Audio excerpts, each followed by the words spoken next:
My name is, for those of you that don't know me, my name is Hoda. I have the pleasure of being your host tonight. I would like to start with the opening prayer.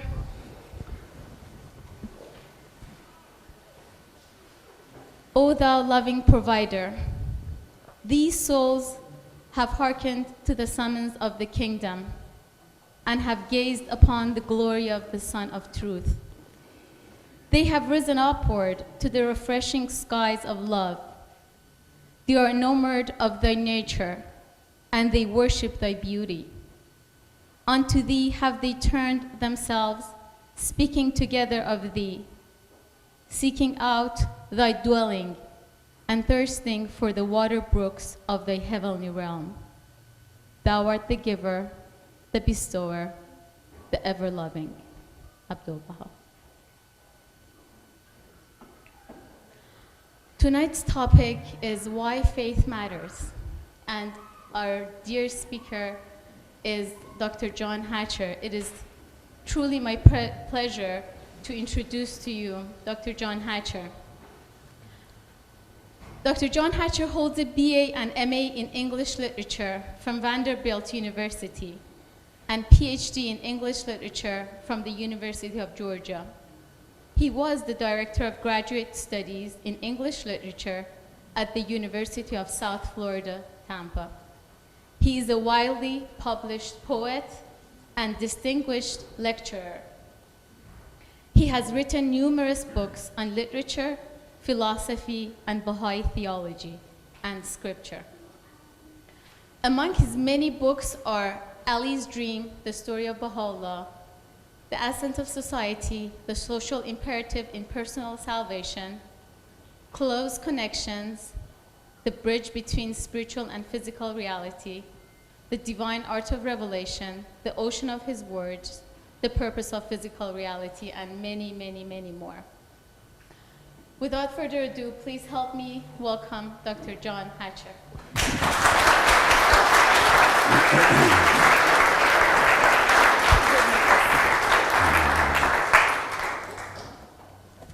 Thank you very much. Can everybody hear me okay? Yes. All right. I'm not accustomed to speaking briefly, but I'm going to try to tonight to save ample time for questions, because I know there are a number of you here tonight who are hearing about the Baha'i Faith for the first time, or else learning a little more in depth about what you've heard so far. So I'm going to give sort of a succinct response. Kambiz comes up with these wonderful topics and says, this is what you're speaking on. And I think, okay, how do I back into that? And so the topic, why faith matters, wasn't my idea. I mean, I have nothing against faith. I'm all for it. But the idea of the topic was his, and so that's what I'm speaking on. After I get through responding to that question with my understanding of what faith means from a Baha'i point of view, and from any other religious perspective as well, I'll open the floor for questions and try as best I can to give a coherent response. Though any of the Baha'is in the room, if you are wanting more information, could get with you afterward and either discuss more further with you tonight what questions you might have, provide you with various resources, or also set up an occasion where you can either through a course or through firesides learn as much as you wish. There is no ministry in the Baha'i Faith, which means we're all winging it to a certain extent, and yet it's still what we like to call an organized religion. So sometimes I question that. But no, it is, and so part of that organization is aimed at empowering the neighborhood to become the focus of Baha'i activity and learning. We call ourselves a learning community, which implies that we don't think we know everything yet. And we don't. But we know a bit. And I'm going to start off sharing a bit of what I think I know. And we'll proceed from there. Excuse me. Why faith matters.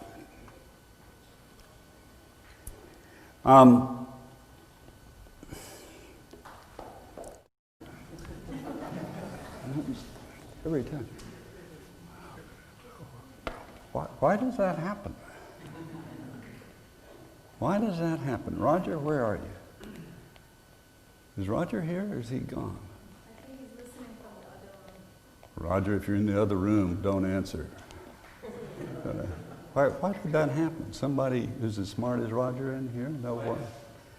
Yeah. I just dropped my glasses case, or I let go of it, and it went to the ground like that. And I did it again, and that's 3 out of 3 times. Empirically, I could infer through inductive logic an axiom, I think. What do you think the axiom would be? Gravity. Thank you. I knew you would know. And can you state succinctly, for those of us who don't know, what that law entails? Can you describe it briefly? It's something that as a smaller body is to a larger body, it has to do the square of something or other, but I don't know what that is. All right. Does anybody know more than Roger about the law of gravity? Can anyone, Gilbert, where are you? I know. Right here. I know Gilbert. What causes this to happen? It's actually the two definitions of Newtonian law. I don't want the new physics. Yeah, Newtonian is classic. Give me the Newtonian version, because that's what we use when we're trying to break out of the attraction of the Earth's gravity pull in order to get to the moon. It's the attraction of two masses, basically. According to what? According to basically the size of the mass of this. All right, so this isn't very heavy at all, so it's going to fall according to the force pulling on it, which is what? No. Gravity is the law. What is it? What is causing it to pull? In other words, if I drop this on the moon, it would fall slower. Or no, it wouldn't fall slower. According to Galileo, it would fall the same speed, but it wouldn't weigh as much. Why? Huh?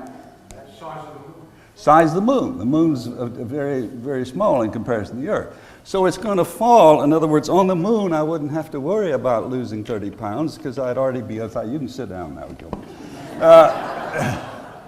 I'd be about 30 pounds lighter anyhow. You'd be 50 pounds lighter, John. 50 pounds. That's right where I want to be, Bob. All right. Is that just me or anybody? Well, it depends on what I weigh here, doesn't it? All right.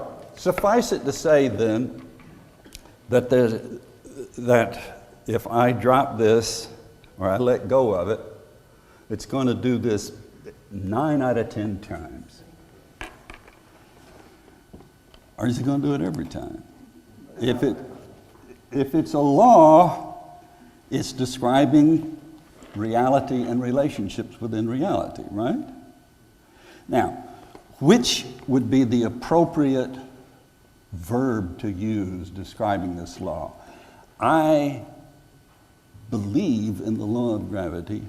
I have faith in the law of gravity. I know about the law of gravity. I understand the law of gravity. Which sounds the best to you?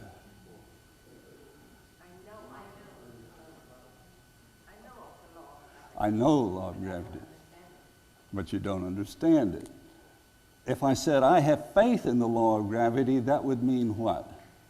Any of you, and I know you don't, because none of you is as old as I am, except Mogadam, and he's in better shape than I am and plays chess better than I do.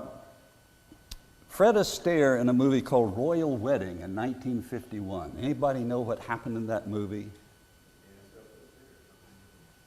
Not the stairs. That's not the stair one.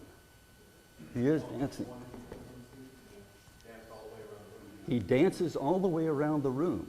And you see him. You're looking there in this room, and you see him start dancing, and he's dancing on the wall, and he's dancing on the ceiling.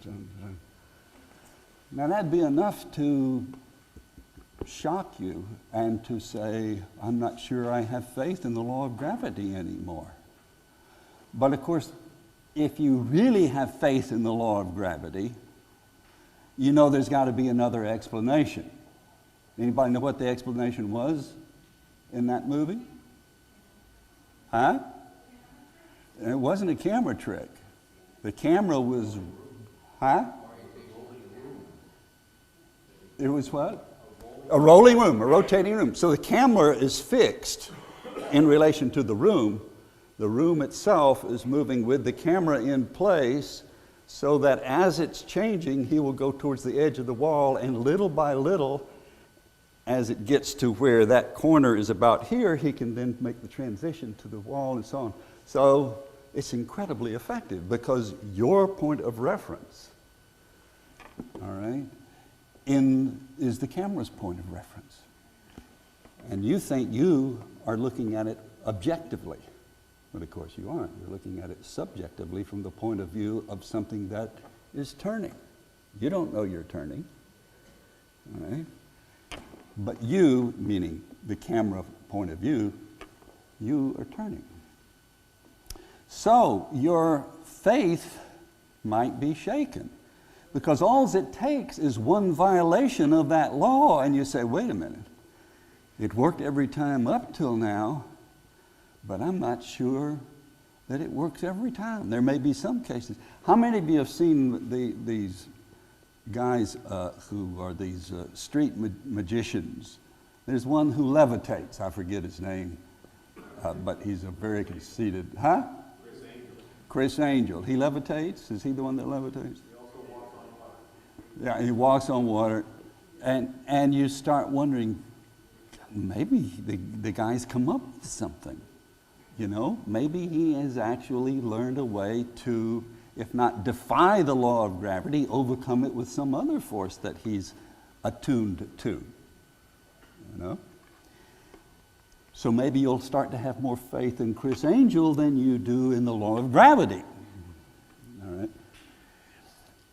Well, it's important that we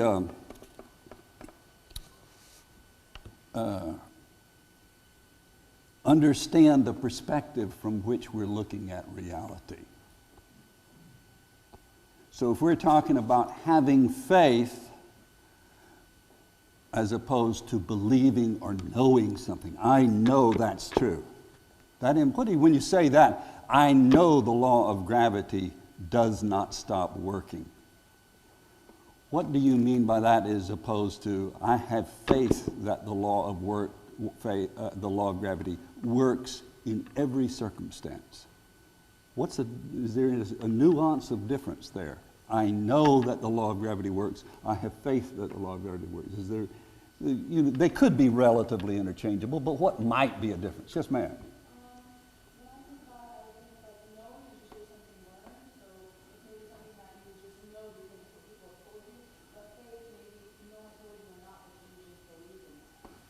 That's a good distinction, and there are a lot of others we could make. But in other words, faith is something you believe as a personal affirmation, whereas knowledge is something that seems to have been empirically demonstrated that others can demonstrate. And of course, you get into the concept of scientific method of repeating the same experience. Yes, it occurred. Well, we repeated it 3 times.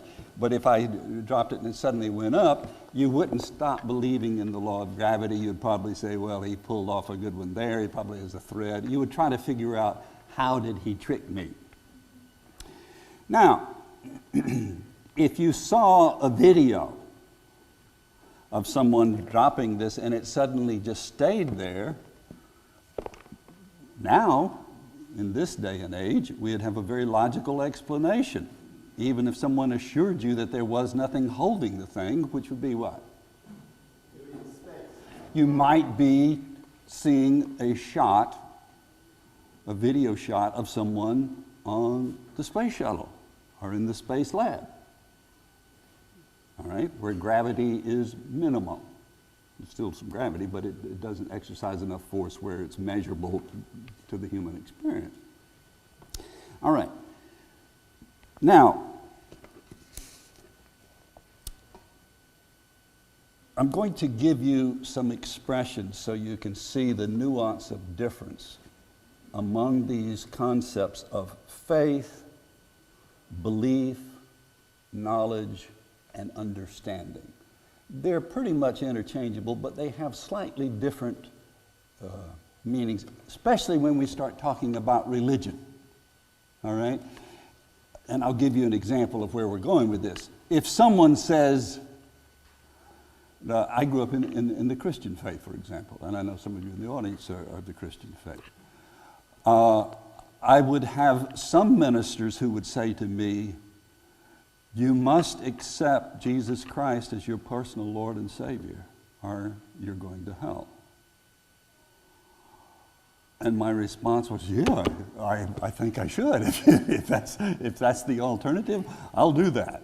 You know, and I remember when my Sunday school teacher, Mrs. Brown, said, okay, I want you all to shut your eyes, and I want anybody who's been saved today stand up. Well, I stood up. You know, I didn't really know if I had been saved or not, and I really didn't have any faith in it, but I was mighty afraid of Mrs. Brown, you know. I don't know if I had the fear of God, but I had the fear of Mrs. Brown. And so, in other words, other ministers would say, here is the basis for belief.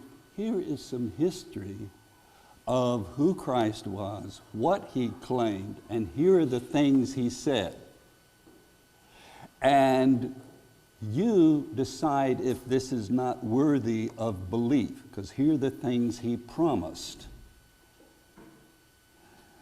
All right? Well, naturally, the older I got and the more I began to realize that I had the capacity to exert free will and indeed the obligation to examine what I thought about things, I began to examine the basis, and my faith became stronger and my belief became stronger the more I corroborated what the minister was asserting or what Christ was asserting. And the most meaningful of all of that information, that corroboration, was my personal relationship with the metaphysical realm, my conversations with Christ or my conversations with God, because I got answers and I felt, in other words, if you want empirical evidence, that was it for me, you know. But that's a personal thing. That's a subjective thing. I couldn't prove that on the board. But I would put it to you that if I could prove, and of course, as Gilbert showed us last year in presenting my brother's scientific proof of the existence of God, you can prove it on a blackboard or on a PowerPoint mathematically, all right, logically, that God exists, that there is only one God, and what God's intention is. But that doesn't give you faith. It really doesn't give you belief. It may give you knowledge of a sort, how to prove it, but it doesn't induce in you a sense of comfort or personal relationship. So, let me show you what I'm talking about with regard to how we use this language, because it's important. When someone says, do you believe? Do you have faith? Do you understand? Do you know? We're in all of these circumstances, particularly the context in which we're saying them, may mean slightly different things. So, what is the difference among these four terms with people?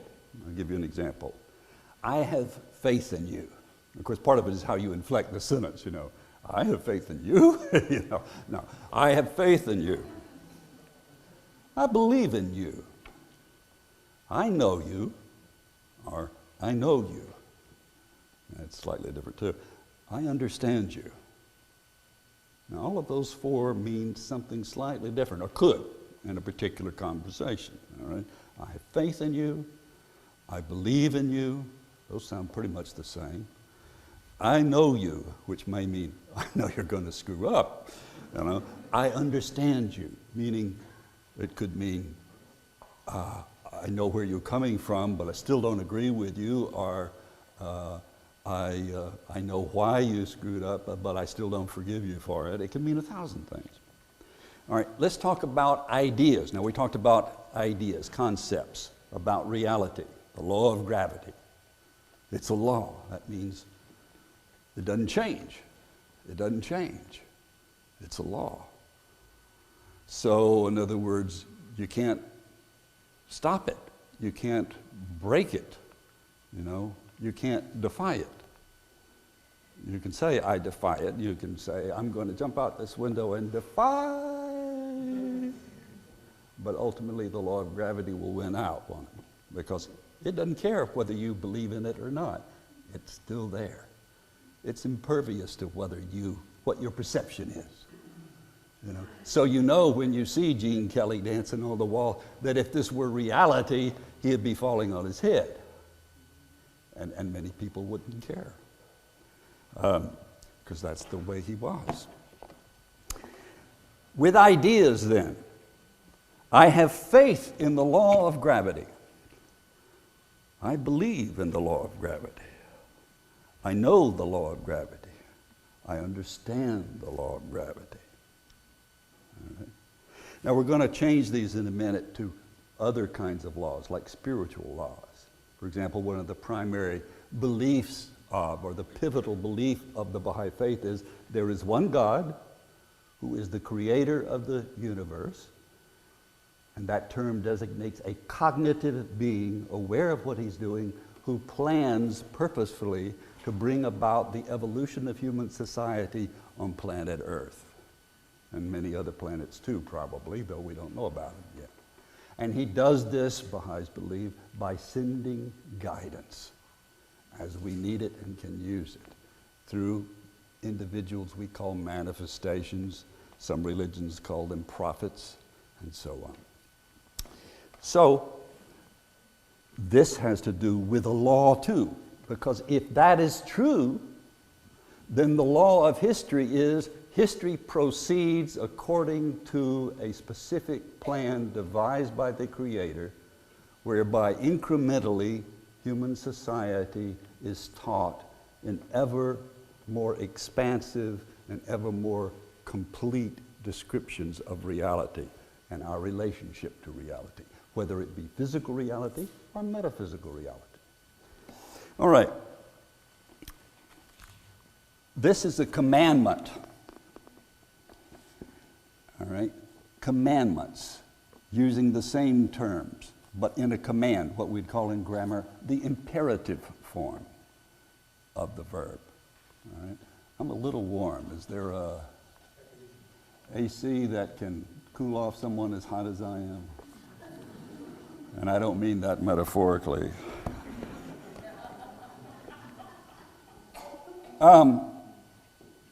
Can we reasonably command people to do the following? All right. You must have faith in Sam. Now, Sam is someone you don't know, but just Sam, you can make it Mary or anybody that comes to mind. You must have faith in Sam. And of course, again, we can inflect it slightly different. You must have faith in Sam. I guess you could inflect it. You must have faith in Sam, or something. I don't know. You must believe Sam. You must know Sam.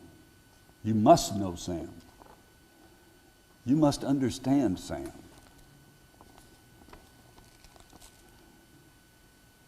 Ideas about reality. Can you command those? You must have faith in the law of gravity. You must believe in the law of gravity. You must know the law of gravity. You must understand the law of gravity. Well, obviously, some of those we can command and some of them we can't. If you're a teacher in a physics class, you can say, you must know the law of gravity because you're having a test on it on Friday. All right? That you can command. All right? But it's hard to command someone to have faith in the law of gravity in a religious sense. But let's not toss that around too much. Let me go on to the next one. How can we rationally be expected to accomplish these tasks in religion? In other words, what I'm leading to is obviously why faith matters.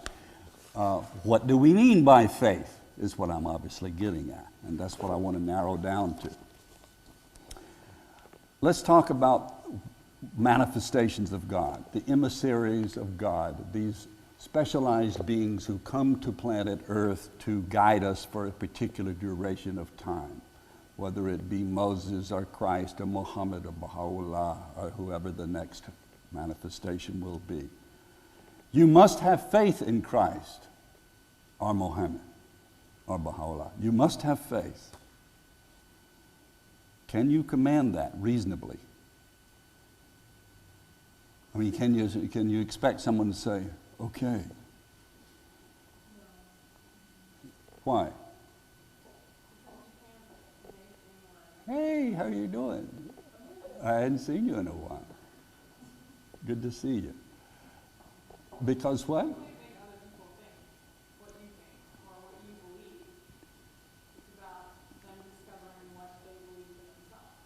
Okay, so you can't command someone because faith is a subjective thing. It is emotionally, it's an affective relationship. And you can't command, you can't say, love me. Why can't you say that? I mean, you say it, but that would probably be the worst thing you could do to get someone to love you is command it. Why can't you reasonably expect, if you say to someone, love me, they go, oh, okay. And I mean, they will say okay because you may be about to hit them with a rolling pin or something. But why can't you expect? We have free will, and there's something else in that formula besides free will. What is it?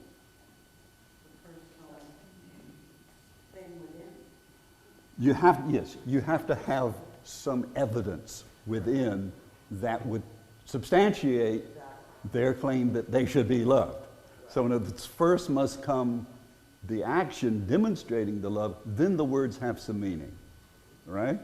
All right, which means you don't really need to say the words in the first place, probably. But at any rate, all right. You must believe in Christ or Muhammad or Baha'u'llah.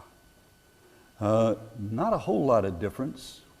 Is there any difference when you say you must have faith or you must believe? Is there any? I don't see a whole lot of difference. Pretty much the same.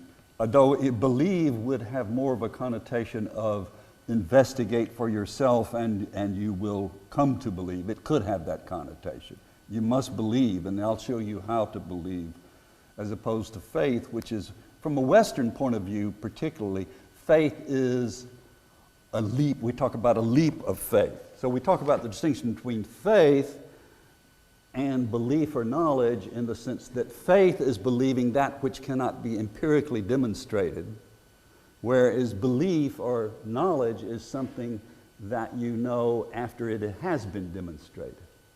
So we talk about blind faith, all right? Yes, my child. Okay, thank you very much.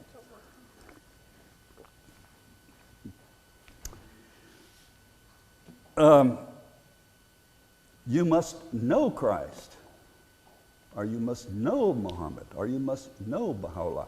That is a little bit different. What does that imply?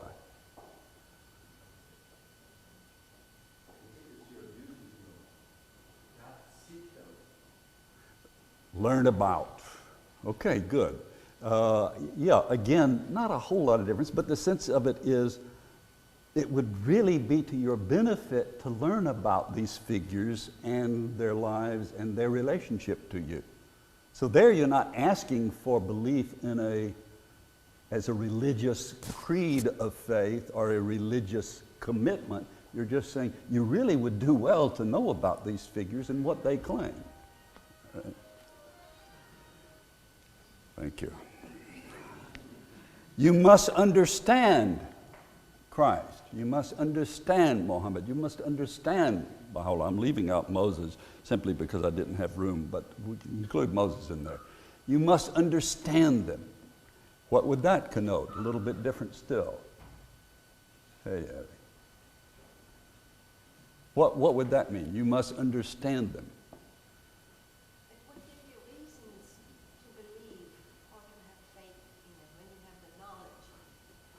If Christ says, as he did to Philip, Philip says in John, he says to, Philip says, he says, I'm going to the Father. If I don't go to the Father, then I can't return.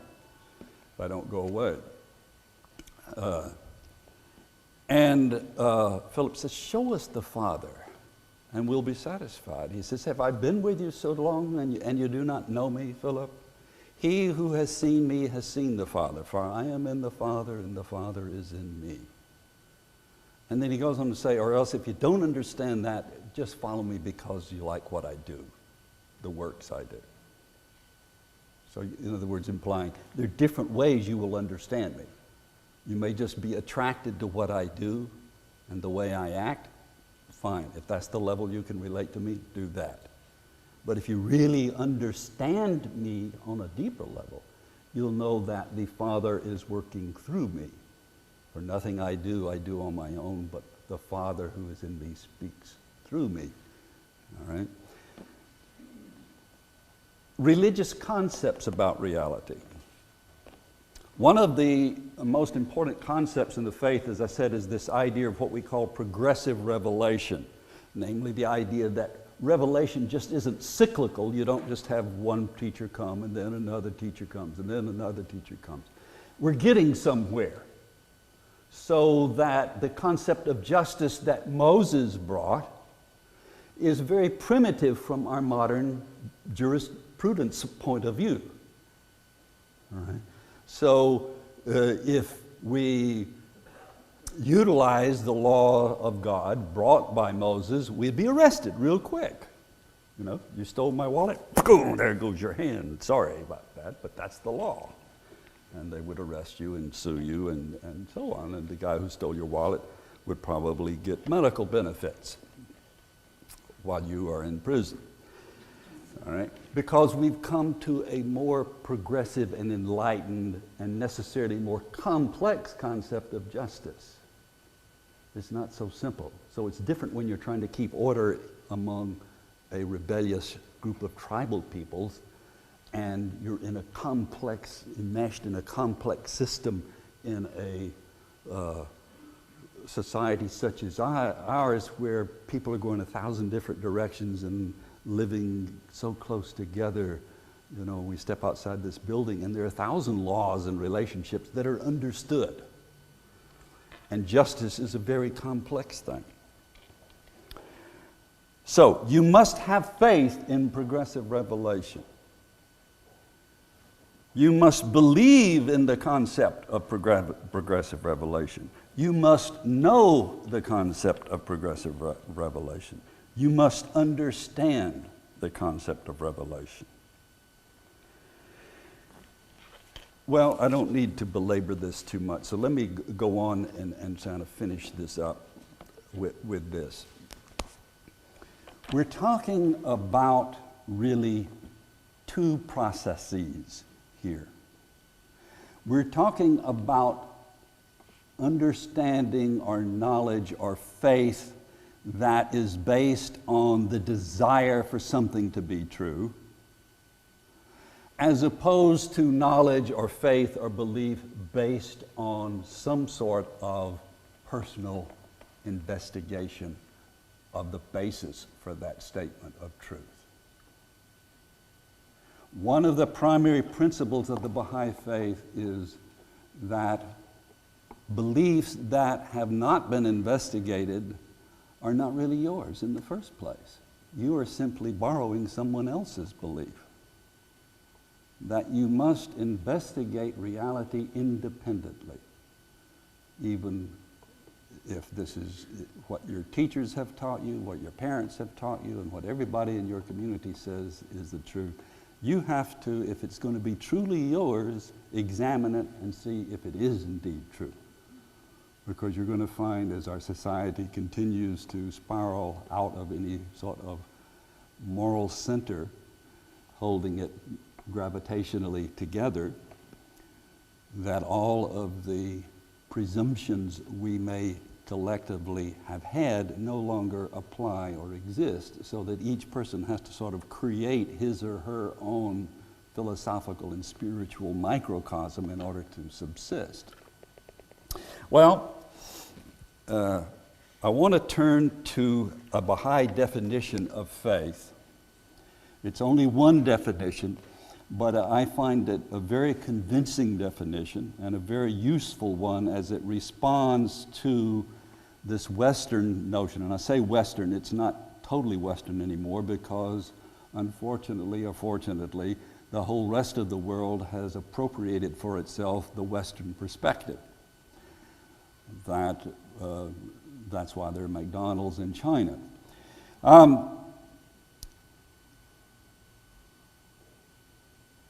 This is a quote from the Baha'i writings. Now, the Baha'i writings consist of the writings of Baha'u'llah, who was the prophet and founder of the Baha'i faith, equivalent in Christianity to Christ, equivalent in Islam to Muhammad, equivalent in Judaism to Moses.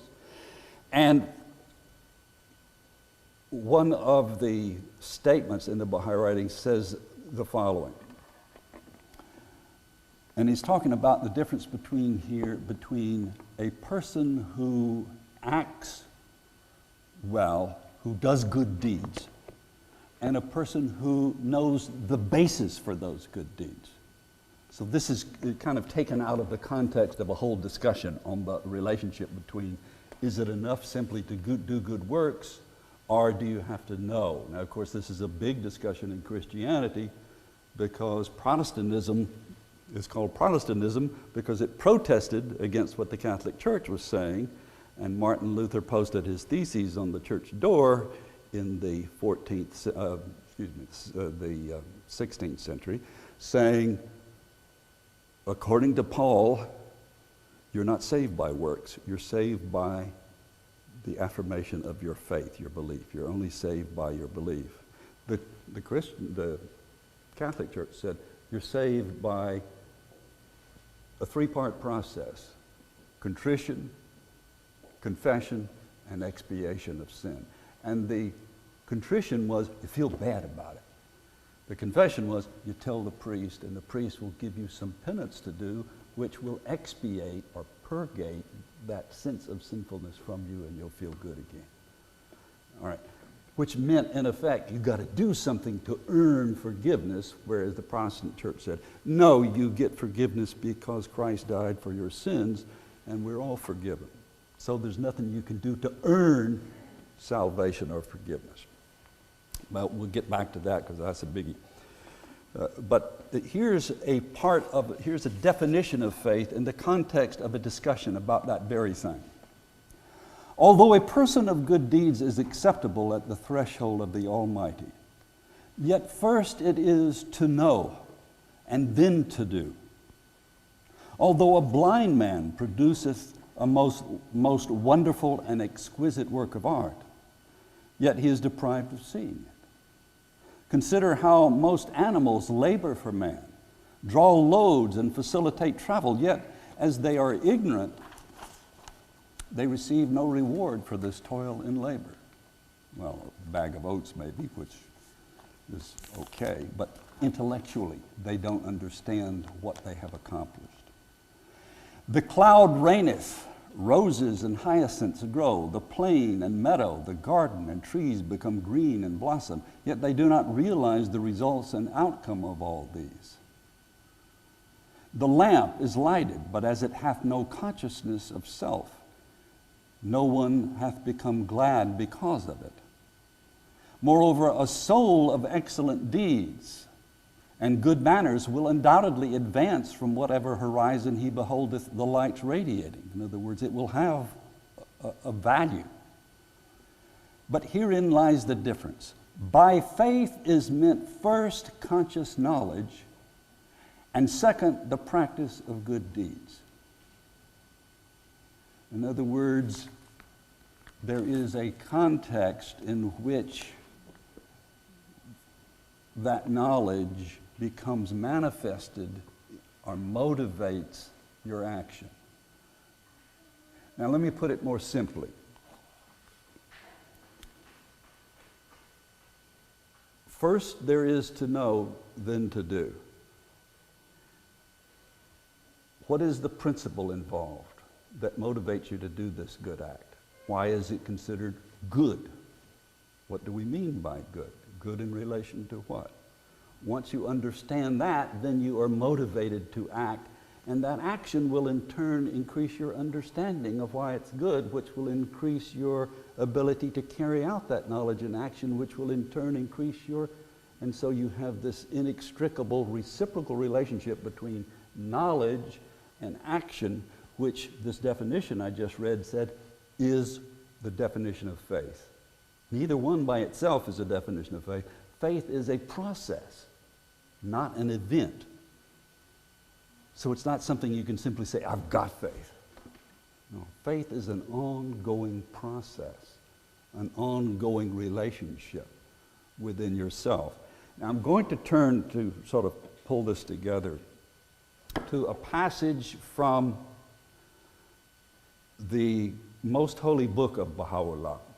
Baha'u'llah wrote hundreds of books during his 40 years of imprisonment. But the two pivotal books of his dispensation, of the scripture of the Baha'i faith, are the Book of Certitude and the Most Holy Book. One is about knowledge, and one is about action. Together, they are about faith. Now I'll explain. In the beginning of the first paragraph of the book, the Most Holy Book, the Book of Action, Baha'u'llah makes this statement. The first duty prescribed by God for his servants is the recognition of him who is the dayspring of his revelation and the fountain of his laws, who representeth the Godhead in both the kingdom of his cause and the world of creation. Whoso achieveth this duty hath attained unto all good, and whoso is deprived thereof hath gone astray, though he be the author of every righteous deed. It behooveth everyone who reacheth this most sublime station, this summit of transcendent glory, to observe every ordinance of him who is the desire of the world. These twin duties, to recognize and do what he says, are inseparable. Neither is acceptable without the other. And you could restate it, neither works without the other. Or again, they're reciprocal. How can you be said to know? Christ said this. After Christ gave the law, or some of the laws, the most complete repository of the laws of Christ are in Matthew's chapter 5 through 7. At the end of chapter 7, Christ talks about the fact that not everyone who cries, Lord, Lord, is going to be saved or is of me. He who hears my words and does not follow them is like a man who built his house upon the sand. In other words, it's not enough to understand who I am and what I'm here for. Show it in your actions, or else your knowledge means nothing. Faith, in other words, he is saying, as I understand it, or one way of looking at it, is knowledge of who Christ is, why he has come, and what he's telling you to do, and then doing it. Otherwise, if you say you believe and haven't acted it out, your belief is theoretical. and only theoretical. Now there's a whole digression I could get in, which is thoroughly interesting, but not, we don't have enough time for it, where the Apostle James gets in this sort of debate with Paul about which is more important, deeds or faith, and they're both saying the same thing, but in different ways, and they both use the same example, the example of Abraham's willingness to slay his first son, which according to the Old Testament was Aaron, and according to the Quran was Isaac. But it doesn't matter. Suffice it to say, Abraham was willing to do whatever God told him to. And so James says that shows that without his willingness to follow through, his faith was not demonstrated, was not sufficient. And Paul says, if he hadn't had faith, he wouldn't have been willing to do it. So you can see that they're really both saying the same thing, that there's this inextricable link between knowing and doing. Now, we can get back to that if you want. To confirm this, then Baha'u'llah has, as I said, bequeathed to us two principal works for this day, this dispensation, for his religion. The first is the Book of Certitude. Now, certitude means what? Anybody? What does certitude mean? Pardon? Being certain, being confirmed. Pardon? Having faith. Again, all four of those terms we use: to understand, to know, to believe, to have faith in. Now, in some religions, you induce faith, and because we think of certitude as, what is it? As an emotion, as an emotional thing. Do you believe? Yes, I believe. It's an emotional reaction. But certitude, according to Baha'u'llah, is an intellectual understanding of processes and principles.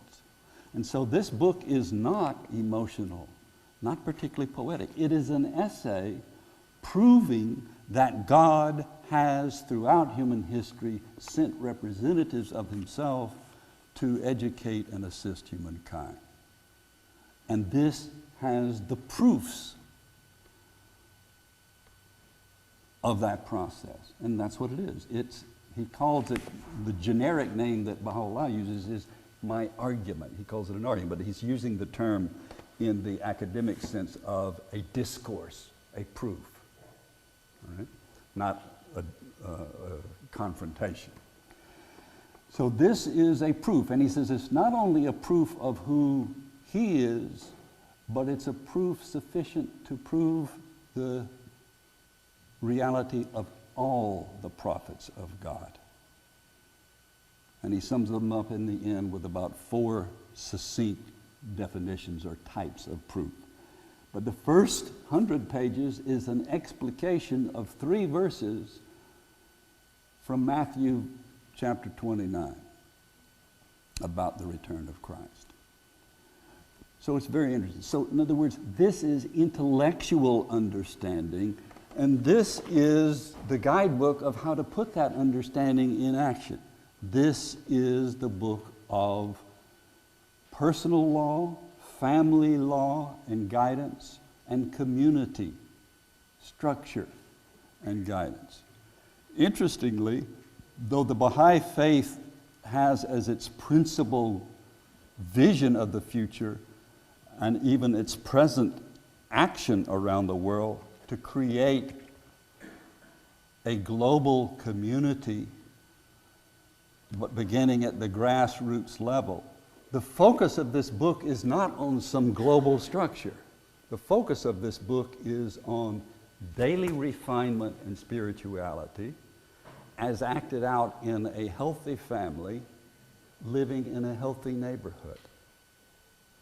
And so right now, the faith, which is the second most widespread religion in the world, is uniformly throughout the world trying to construct models of community building.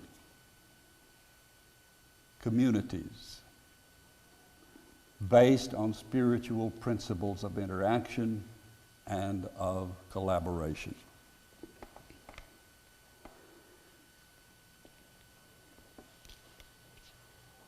No Baha'i, I hope, will ever ask you to accept anything of what we assert about these principles without first asking you to examine it for yourself. I remember one day in an art class when I was in the 9th grade, I was studying fractions and we weren't getting it, my friends and I. We were able to do the problems, but we didn't really understand the concept of fractions. I mean, I guess we knew on some level they were parts of something, or I don't know what we knew. We knew how to get the right answer, but she, in about 2 sentences, clarified it for me, and I'm telling it to you because obviously it stuck with me. That's how good a good teacher can be. They can say one thing and everything is cleared up. And she heard us grumbling about it. She said, look, and she drew a pie on the board. And she said, let's divide this pie into parts. How many parts? And somebody said 4, so she made it into 4 parts. She said, that's the denomination of these parts. And she put a 4 and she put a line over it. Denominator, denomination. It's a 4-part denomination. And she said, now, we'll give Harry a piece of the pie. And so she took away one of the pieces. Now, how much did we give him? How many pieces? He said, 1. So she put a 1 over the 4. That's the numerator. That's how many parts of that whole. So the bottom number tells you how many parts you've got, and the top number tells you how many parts you want in this piece of the whole. It's simple, and I know you probably all use this example yourself in teaching your children and so on, but it opened things up for me. Now, what does that have to do with faith? Suddenly, instead of just knowing how to do the fractions, I understood the concept behind it. Instead of just having faith that the formula I was being taught to utilize in getting the right answer, I understood the basis for that faith. I knew what fractions were about. What the Baha'i faith is telling you is that there is a logical explanation for religion throughout history, the logic behind why the Creator unveils religion in sequence the way it has occurred, and why the conflicts among religions has occurred. Not because of anything the Creator got wrong, or that the founders of these religions got wrong, but because of what was done with what they brought. For a couple of reasons. One, because each religion is intended to serve humankind for a set period of time, either until that religion wanders far from what the teacher taught, or else because human society has advanced to the point that it's ready for the next grade level. And if you keep someone in the 1st grade going back over and over the same thing when they're ready for the 10th grade, you're doing them a terrible injustice. This doesn't mean you have to get them to rebel against the 1st grade teacher. It simply means you've got to get them to recognize you're ready to move on, and this teacher has served his or her purpose. So in other words, the Baha'i contention is that God knows what he's doing, and we use the pronoun he advisedly, realizing that there is no gender in this world of the spirit, but we have to use some appellation. So we use terms that the prophets have used before us, whether it's God the Father of Christ or God the tribal chieftain of Moses or whatever. This being has only our best interest at heart, and that what he has done throughout history is logical, understandable, and can become the basis for faith in a way that transcends a commandment by someone that you believe what they believe because either they want to chalk up one for themselves in the next world or because they're sincerely concerned about your spiritual well-being now and hereafter. But just because they want and sincerely desire that you be saved, you can't assume their perspective, their point of view, just because they command it. And so you can tell me over and over, Fred Astaire really is dancing on the ceiling, and I'm going to say, he's really not. I know you believe that, but I promise you there's another explanation. So if you say that any of the prophets claims the exclusive path to God, I will tell you, you may think so, but I assure you that is not so. They confirm each other's veracity. They support each other. They are a team who come to this reality to assist us. And they're not in conflict with each other. They're coordinated in their teaching plan, and they're waiting for us to catch up. And according to the writings of Baha'u'llah, this is the day in which man, or humankind, will catch up and understand that it's one process, one religion revealed in stages, and that we're ready to put it all together on this planet and begin to work harmoniously.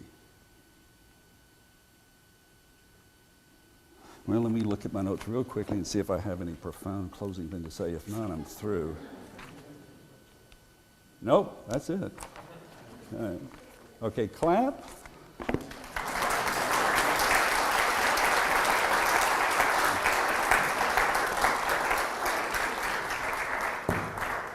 And stand up if you want to stretch.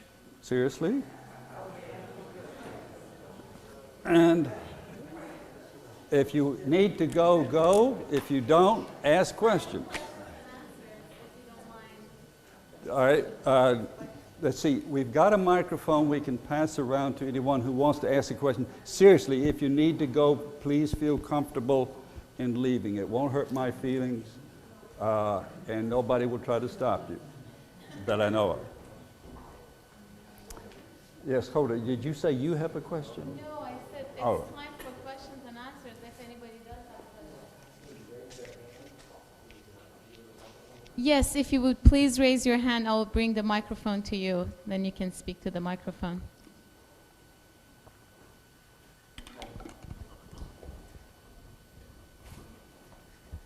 Excuse me, I would like to know if God knows what He's doing. Why do we have so many wars now, more than any time? All right, her question. Everybody hear her question? She said, if God knows what He's doing, why do we have so many wars? There is a statement in the Baha'i writings that says this: if God had wanted, He could have made all people one people. But His purpose was not to create a static event, but to create a process whereby we learn through free will, by degrees, who we are and what we're doing. The best way we can understand that concept, why doesn't God intervene and stop this or that crisis and so on? There's two things you've got to know insofar as Baha'i belief is concerned. Number one, this isn't all there is. At the heart of our personal belief about ourselves as Baha'is is that what, your name is what? Rosa. Rosa. Rosa is working through that very attractive body right there, but Rosa in reality is a spiritual or metaphysical essence that your conscious self will endure beyond the demise of that body, infinitely, and will continue to develop intellectually, spiritually, and will continue to do, not in a physical realm. So in other words, we believe the physical realm is not the only life we have. Indeed, it is just the foundational beginning of our lives. And so it is purposefully veiled. Reality is purposely hidden from us, as if we were children in a classroom and we're trying to figure out what's the answer, what are the questions, you know, what's going on here? And you have the teacher leading you around. Well, what do you think this is about, or what do you think? In other words, the manifestations of prophets are guiding us through this classroom, trying indirectly. If you've ever taught, you know that, as with what we're talking about here, you can't impose learning. We said you can't impose love. You can't impose learning without free will. You can get someone to memorize something, but true learning comes from the desire to comprehend reality. So that's the first thing you need to know, that we don't believe our lives end here, that our lives continue on. So any injustice that you individually or that a group of us collectively endure in this life will be compensated for in the next world, that all of this will, and not at some one point, it's a process. In short, we all pick up where we leave off. So if you, Rosa, have striven to develop yourself spiritually and intellectually and so on, you will begin at that point and continue. Whereas if you have willfully rejected the desire to learn and have been abusive and ignoble in your life to other people, you will realize the consequences of that, and no doubt you'll feel bad, and hopefully you will be given up your own path. Let's put it this way. If God is sufficiently creative to produce no two people, no two souls alike, so that everyone has a distinct reality, then you can presume that inasmuch as no two people have the same life experience, not exactly, no two people have the same afterlife experience. In other words, God is sufficiently creative to deal with us on an individual level and not say, you group, you belong here, and good luck to you, even though you almost made it to the other group and you shouldn't be in this group really, but okay. This kind of group thinking it doesn't work in the afterlife anymore, it does in this life. How are you going to judge groups of people? You can't. Everybody is individual, dealing with things we don't know about, but we presume God does. The second thing is that we are a work in progress or in process, meaning the body politic, humankind on this planet. So we're learning individually and we're learning collectively and we're learning historically. That's the value of history. We know where we've been and we hopefully learn from that history. All right? And so why did 6 million people have to die in the Holocaust, or more actually, 10 million, or more than that if you include what happened in the Soviet Union? They didn't have to. It wasn't God's doing, it was our screwing up. What will we learn from it? Well,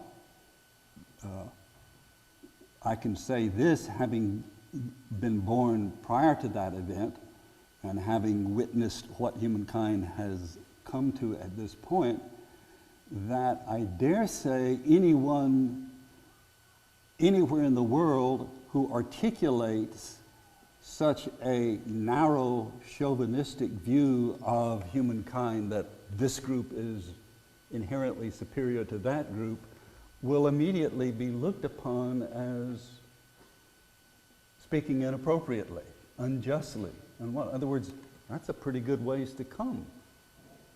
Where you had a whole country and a lot of other people. I'm not saying you won't find individuals. So I'm getting long-winded. To cut to the chase, God allows us to screw up because over time we will benefit from it, and in the meantime, no one who has endured suffering because of that will not be given sufficient recompense in the continuation of their lives. All right? So it's a kind of simplistic answer. You'd have to, in other words, I don't mean by that I could give you could throw any historical event at me and I could explain to you the divine wisdom from it. I couldn't. The Baha'i writings say there are three kinds of fate. There are those things which are foreordained to occur and no power on heaven and earth can prevent them from occurring. One of them you and I are in the midst of now, and that is the transformation of this planet into one community. We may not like it, we may think it's a bad idea, but if you want your stockbroker to help you deal with your money, he's going to look at what's happening at the Hang Seng market tomorrow night, all right, to find out what your stocks are going to do Monday morning, because we have a global economy. We are a global community, and we need to fashion relationships and systems that will facilitate our working harmoniously together. We don't have a choice. That's what we've become. Okay. I don't know if I answered that question or not. I forget what the question was, but I talked a lot. Yes? Say what? Oh, three kinds of fate. All right, so some things are predestined. So the Baha'i writings say what is predestined is that we're going to have a global peace, a world peace, and a world community, and they even go into detail about the steps that will occur in the process of getting there, which if I had another couple hours, I could explain to you. I've got a PowerPoint I can send to you if you want. The second kind of fate is that which is contingent on human response. It may or may not occur depending on whether we respond well or poorly. All right? And then there are those things that just happen by pure chance. Like, the changes and chances of this world, as the writings call them. Okay? Yes? It will occur. It's a promise. What? The changing of the world, the steps that you talked about, how these events will take place, and if you do good, they'll happen faster. If you do poorly, it will take longer to make it happen. But this too is a promise that was also made by Christ Exactly. himself. It says, in the Lord's Prayer, very clear. Well, in the Lord's Prayer, it's not a statement, it's a request. Thy kingdom come, which means may thy kingdom come on earth as it is in heaven. Yeah, so in its request, please let this happen. So yes, it is a part of Christ's teaching. He's very technologically slow, but he's a good person. Well, if you look at reality as whole reality, continuation of physical reality and spiritual reality, and all these realities have axioms and laws that has to be basically applied or obeyed by, is it all the ills that we are suffering as humanities because we violated those axioms that was brought by the latest manifestation, that we're suffering because we do not apply those laws? Yes. Been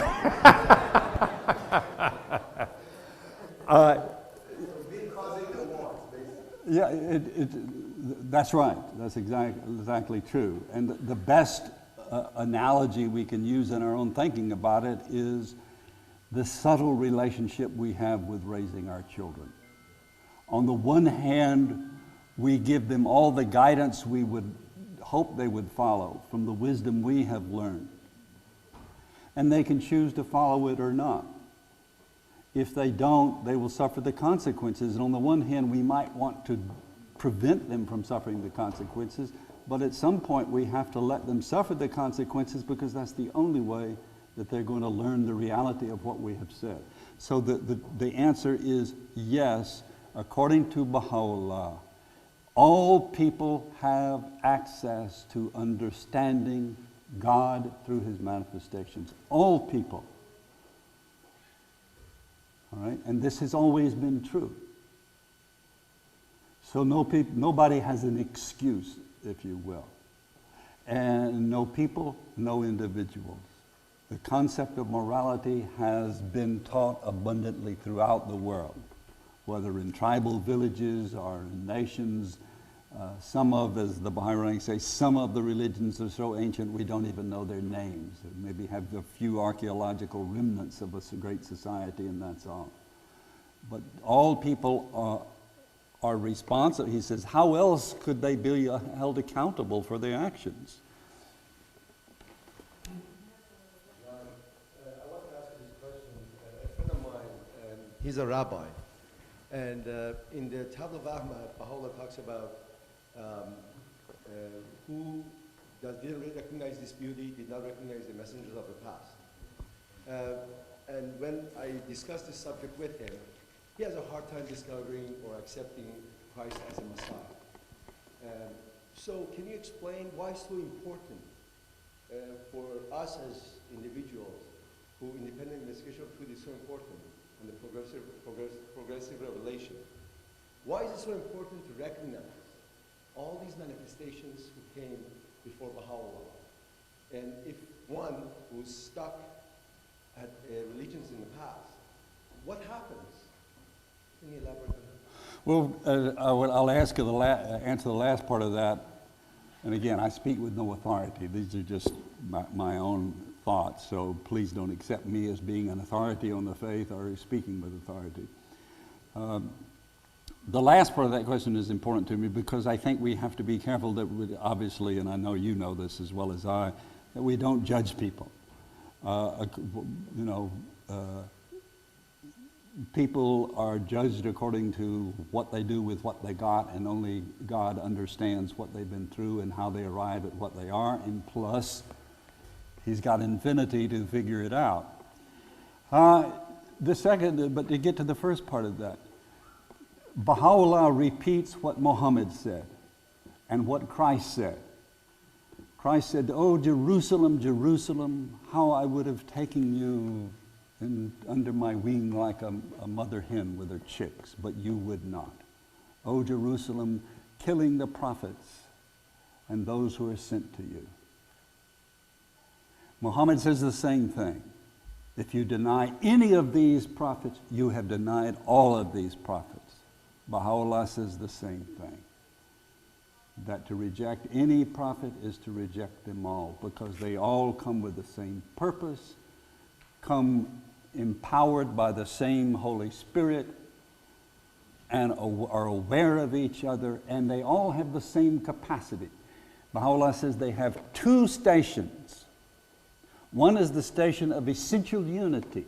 This is what he talks about, one of the subjects he talks about at length in the book of Certitude, when he talks about why this happens, why they get confused, why the tests. For example, Moses stuttered. Well, that was a test for people who are going to see this as man as authority, and he's stuttering. Baha'u'llah was short. Well, how can you believe that somebody that short is going to have authority? In other words, these are tests. Can you recognize the prophet? Christ is asked, how will we know these prophets? And he basically says, because they'll act like prophets. If you want to find a fig tree, find a tree with figs under it. You want to find a prophet? Find somebody who's doing things that a prophet should do. Well, how do we know? Study. Think about it. What are the evidence? What are the fruits of a prophet? They tell the truth. They exemplify the teachings they give. But getting back to what I say, the first station is the station of essential unity. That means they all have the same purpose. The same Spirit empowers them. But they have a second station, which is the station of distinction. That means that each comes at a particular time in history and therefore is constrained by the capacities of humanity at that time in history and the place they appear. All right? That's the differences among them. So that Christ taught as much as he could, according to the capacities of the people. He says, howbeit when he is the Son of Truth comes, he will teach you of all things and remind you of what I have said. And so, in other words, each prophet takes us as far as we can go for a period of time. Then it's time for a new lesson, a new learning. Yes? I'm just going to share with you my feeling with all due respect to you that this is like, for me, it's no surprise what's happening in the world today. Killing, the financial situation, the hate, like this is no surprise to God. This is part of the grand plan. You know what I'm saying? And this is the stages that we were meant to go through in life to get to the great promises. Yeah, you could say that what you're witnessing is the attempt of an antiquated and outdated system to deal with a new reality. It won't work. Even as Christ said, you can't pour new wine into old skins, because the old skin has become dried and inflexible, and it will burst and the wine will pour it onto the ground and be lost. All right? So you can't take this new us and new description of reality, that the world has become one global community, and use systems that are based on national sovereignty and think you're going to suddenly, that you can patch things up. That's another image Christ uses. If you put an old patch on new cloth, it won't work because it'll split and you'll be embarrassed. You can't patch up a system that was designed for a nation-state system on a global community. Yes? Good evening. My question is in your studying your previous understanding of life, when do you think, not to make this a gloomy question or anything, but what do you think is the end of the testing of this world? When is it going to come to an end? Is it when Jesus comes back to visit, or when is it? Excuse me, I'm sorry, go ahead. When is the end of earthly life? Like the revolution. Planet? Excuse me? For this planet? Correct. All right, the study of eschatology, as it's called, from a Baha'i point of view, the end times, the end of days, which is discussed in the Old Testament, the New Testament, and throughout the Quran. In the Quran, it's called the Day of Resurrection or the Day of Judgment. And in the New Testament, the second coming of Christ. In the Old Testament, the desolation spoken of by Daniel, and so on. And the Baha'i belief is very simple. We believe that the end that was talked about was the end of a process of preparatory growth, which we call the prophetic cycle or the Adamic cycle. It began with the prophet Adam, it ended with Muhammad, the dispensation of Muhammad. With the advent of Baha'u'llah, we believe, began a new era or a new cycle in the growth of humanity. And that point marked, we believe, the point of the beginning of the maturation of humankind.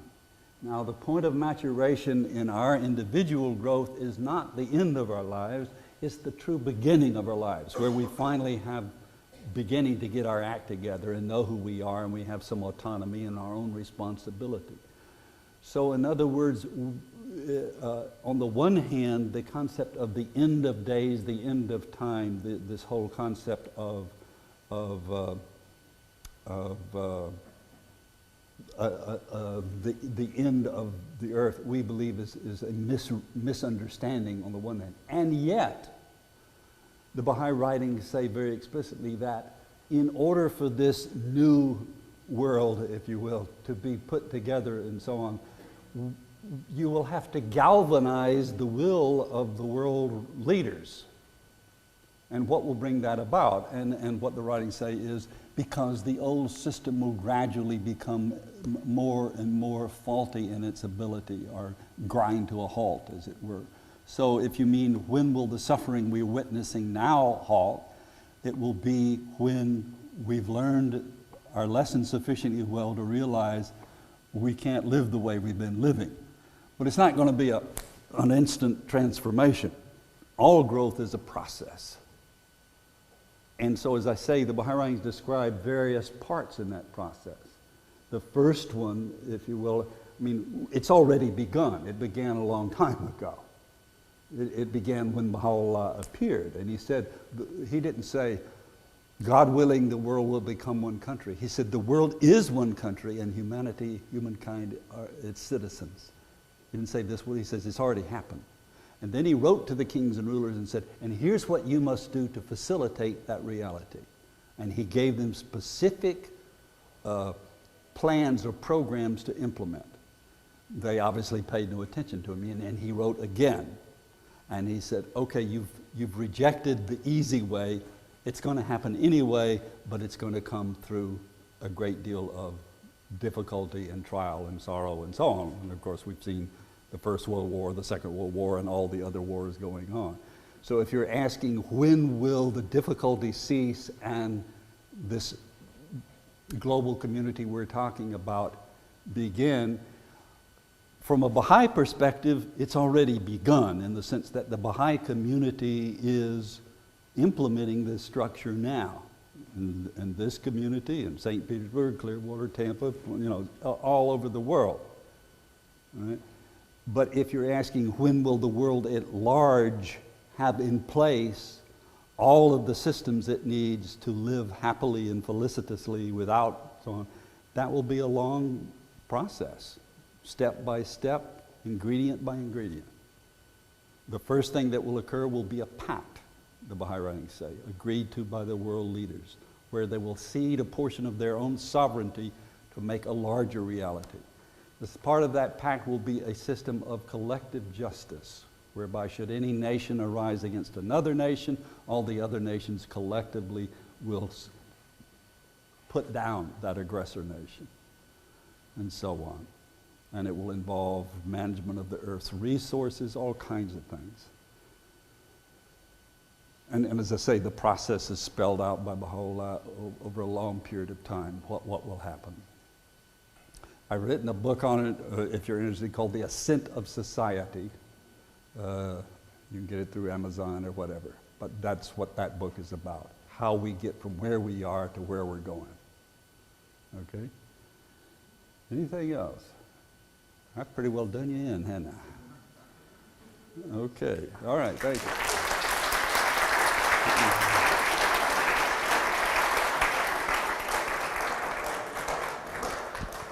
Thank you very much, Dr. Hatcher. A world of knowledge. I would like to invite you to the other room to have some dessert and socialize, please. Thank you for coming. Thank you very much.